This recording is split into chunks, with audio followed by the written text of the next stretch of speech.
morning, guys. In front of me is Samsung Galaxy F56, and let me show you how to activate emoji suggestion.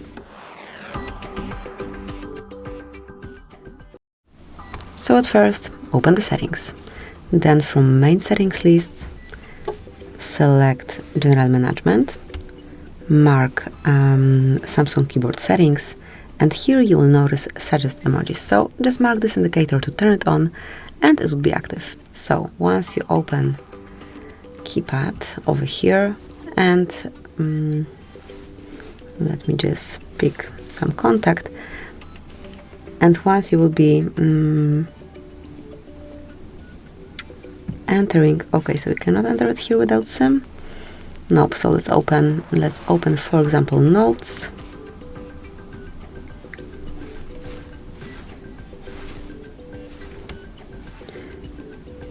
And now, once you are typing something in English, where is keypad here?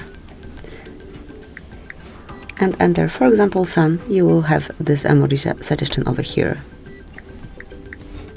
So this is how it works. So that would be all. Thank you for watching. Please subscribe our channel and leave the thumbs up.